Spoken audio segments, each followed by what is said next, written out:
¿Por qué Dios permitió que Pedro le negara 3 veces? Eso lo humilló permanentemente toda su vida. Se recordó a sí mismo como el hombre que negó al Señor en el momento de la prueba. ¿Pudo él olvidarlo? En cierto sentido, nunca podría olvidarlo, pero no le trajo tanto pesar a su vida como para dejar de servir al Señor. No. Y 53 días después de eso, en el día de Pentecostés, el Espíritu de Dios vino sobre Pedro y lo llenó y se convirtió en una persona poderosa y ungida. Y él predica ese poderoso mensaje y 3,000 judíos se convierten. Si convirtieras a un judío, nunca lo olvidarías en tu vida. Dirías, vaya, yo traje a un judío al Señor. No es fácil convertir a un judío. Es como intentar convertir a un musulmán. 3,000 de ellos se convirtieron en un sermón de 15 minutos. ¿Te imaginas el peligro que tenía Pedro de volverse orgulloso y que la gente viniera y le diera palmadas en la espalda diciendo, oye Pedro, eso estuvo genial, hermano? 25 años después él diría, sí, yo soy el hombre que negó al Señor 3 veces. Nunca olvidaré eso en toda mi vida, porque eso me ha hecho humilde permanentemente. Así que, hermanos míos, las cosas que han quedado atrás, dejen que esos fracasos los humillen permanentemente, pero no vivas lamentándote por ello, porque eso te impide seguir progresando. Olvidando las cosas que quedan atrás, avanzo hacia la meta.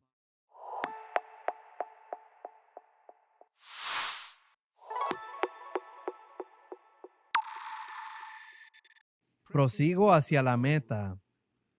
Debo ver mi meta. Tu meta no es convertirte en un mejor ser humano. Tu meta no debe ser tener una mejor reputación en la iglesia. Siento decirte que hay gente que quiere eso. Y si te escudriñas y encuentras ese deseo acechante en tu propio corazón, de que los hermanos ancianos piensen bien de ti, eso es basura. Que tu deseo no sea impresionar a los ancianos, sino llegar a ser más como Cristo. Ya sea que los ancianos vean tu crecimiento o no, ten esa pasión de decir, prosigo hacia la meta para obtener el premio del supremo llamamiento de Dios en Cristo Jesús. Y el llamado de Dios en Cristo Jesús no es que vayas por ahí predicando o que tengas más dones, sino que llegues a ser como Cristo en tu comportamiento, en tu manera de pensar, en tus actitudes hacia la gente, en los motivos con los que haces ciertas cosas, que tu manera de hablar sea más semejante a Cristo año tras año. Primero en casa, en tu lugar de trabajo, con tus compañeros de trabajo, con la gente en la calle, con el conductor de ese otro carro en la carretera que te irrita con su manera de conducir. Esos son los lugares donde tenemos que ser como Cristo. No solo en la iglesia. Es fácil ser como Cristo aquí. Recibimos honores por ello. Ser como Cristo cuando no recibimos ningún honor, sino porque queremos agradar al Señor. Esa es nuestra meta, el supremo llamamiento de Dios en Cristo Jesús. Pero para llegar a eso, primero debemos olvidar lo que queda atrás. Esa es una frase muy importante. Cada uno de nosotros, si miramos atrás en nuestra vida, especialmente hacia nuestros días de inconversos, antes de que llegáramos a conocer a Cristo, estoy seguro de que nos arrepentimos de un montón de tonterías que hicimos y dijimos. Definitivamente deberíamos arrepentirnos, y si se los has confesado al Señor, puedes estar seguro de que Él los ha borrado con su preciosa sangre. La sangre de Cristo hace un trabajo tremendo con nuestro pasado. Hay tantas referencias a la sangre de Cristo en el Nuevo Testamento. En el Antiguo Testamento, si entrabas en el tabernáculo o en el templo por la puerta, lo primero que veías delante de ti era un altar. Eso era lo primero. Lo demás en el tabernáculo estaba más arriba, pero lo primero que veías era el altar, y si te fijabas, era rojo. La parte superior de ese altar estaba siempre roja, con sangre fresca todos los días, que intentaba enseñar el Señor a los israelitas la gravedad del pecado y de cómo se requería un sacrificio por su pecado. ¿Sabes? Era costoso pecar en el Antiguo Testamento porque tenías que traer una cabra. Imagínate que hoy tuvieras que traer una cabra por cada vez que cometes un pecado. Dejarías de pecar porque las cabras son caras. No pensamos en eso cuando leemos el Antiguo Testamento. Traer una cabra o incluso un pájaro. Imagínate comprar una paloma o algo así cada vez que peques. Te va a costar algo. Lo triste es hoy porque solo decimos, oh Señor, lo siento, por favor, perdóname. No nos cuesta ni un centavo. Esa es una de las razones por las que no nos tomamos el pecado tan en serio. Aquellos israelitas se tomaban en serio el pecado porque les tocaba el bolsillo. Pero debería de dolernos más a nosotros, porque el precio de nuestro pecado no es la sangre de alguna cabra, es la sangre de Jesucristo. ¿No crees que eso debería tocar nuestros corazones mucho más que un tipo que solo tuvo que traer un buey? El costo de un buey comparado con la sangre de Jesucristo. ¿Dónde está la comparación? Eso indica cuán a la ligera se toman los creyentes la purificación por la sangre de Cristo. Es un hecho. Si lo meditas y piensas en ello, te darás cuenta. He meditado mucho sobre estas cosas y mi actitud hacia el pecado ha revolucionado radicalmente en mi propia vida, porque vi el precio que había que pagar, mucho más que aquel israelí que solo tuvo que ir a comprar un buey o una cabra, mucho más que eso. Pregúntate esto honestamente.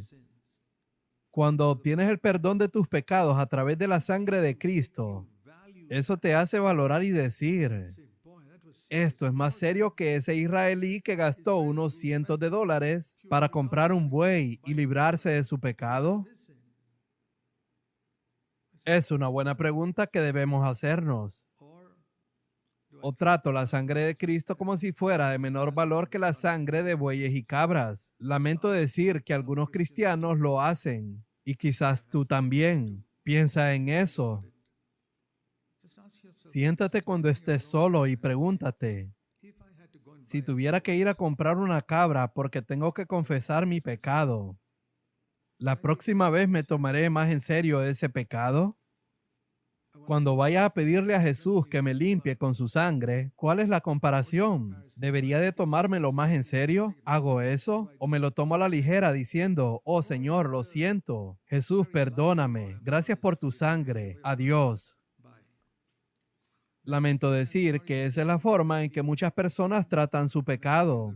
Y te diré que el resultado de eso es que nunca crecen en su vida cristiana. Y es por eso que nunca reciben más conocimiento sobre la gravedad de lo que han hecho y sobre otros pecados en su vida. Y Dios dice, no les voy a revelar las otras cosas terribles en su vida porque no se toman en serio el pecado. Si le muestro algo, él no parece tener mucha pena por ello. ¿Por qué debería mostrarle más?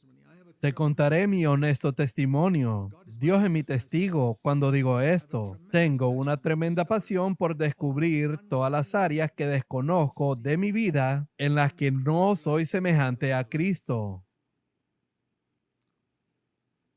¿Sabes que hay áreas desconocidas y no cristianas en tu vida? Si crees que no, estás diciendo que ya te has vuelto como Cristo. Y eso sería el colmo de la arrogancia.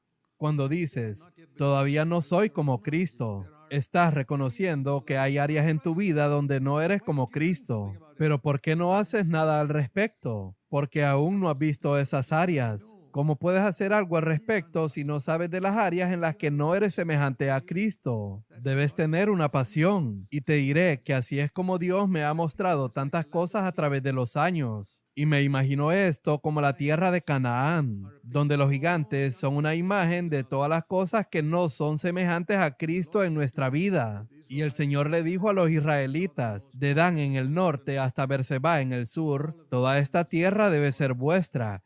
Id y poseedla. Es como si el Señor nos dijera, desde Dan a Berseba, de la cabeza hasta los pies, quiero que cada parte de tu vida interior sea como Cristo.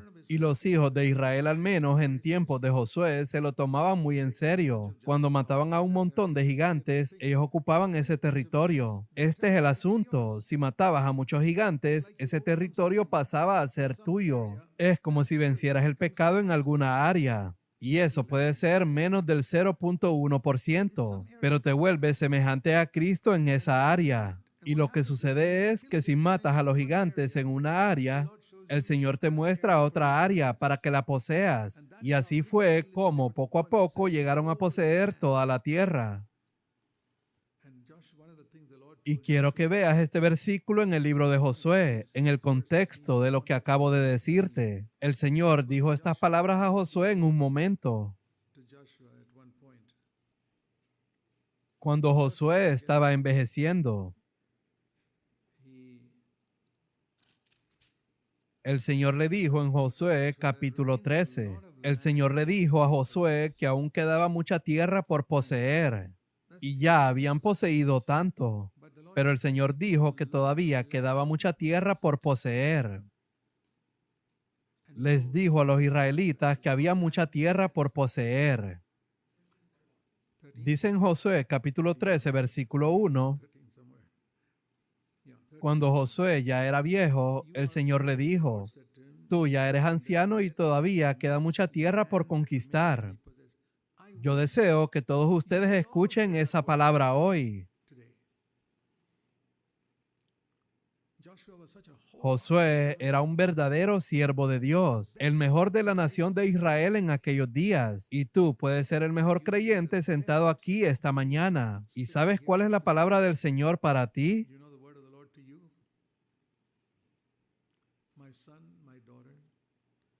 Hijo mío, hija mía, queda mucha tierra por poseer en tu vida que en este momento está siendo gobernada por gigantes de la carne. Yo no quiero que esos gigantes posean esa tierra. Yo quiero que desde Dan hasta Berseba, de la cabeza a los pies, que cada parte de tu vida esté bajo el control de mi Espíritu Santo y que llegues a ser como Cristo. Y ahora me doy cuenta de que el Señor le dice a Josué, no puedes ocupar toda la tierra en un día, se necesita tiempo. Y tristemente no habían poseído todo en el momento en que Josué murió. Y si vamos al libro de Jueces, leemos así. En Jueces capítulo 2, versículo 7.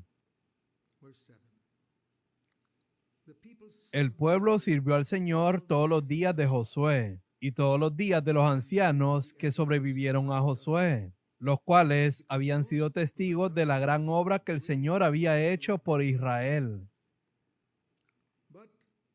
Pero después de eso, en el versículo 10, también toda aquella generación fue reunida a sus padres y se levantó otra generación después de ellos que no conocía al Señor, ni la obra que él había hecho por Israel. Entonces los hijos de Israel, versículo 12, abandonaron al Señor y se convirtieron en esclavos. Esa es la historia de muchos cristianos nacidos de nuevo. Vencen algo en su vida porque fueron desafiados. Ya sabes, como cuando habían ocupado la tierra de Jericó y algunas otras áreas. Luego de eso se detuvieron. Espero que no sea así en tu vida, mi hermano o hermana. Espero que tengas pasión cuando el Señor te diga, queda mucha tierra por poseer. Prosigo hacia la meta para obtener el premio del supremo llamamiento de Dios en Cristo Jesús, que es llegar a ser totalmente como Él. Toda la tierra desde Dan hasta Berseba debe ser ocupada para el Señor. Ni una parte debe pertenecer al diablo. Ni una parte de mi vida debe pertenecer a la carne. Debe ser enteramente del Señor. Y volviendo a Filipenses capítulo 3, versículo 13, si queremos alcanzar eso, el primer paso es olvidar lo que queda atrás. En primer lugar, olvidar todo lo que has conseguido, olvidar el progreso que hayas hecho, olvidar los gigantes que hayas conquistado.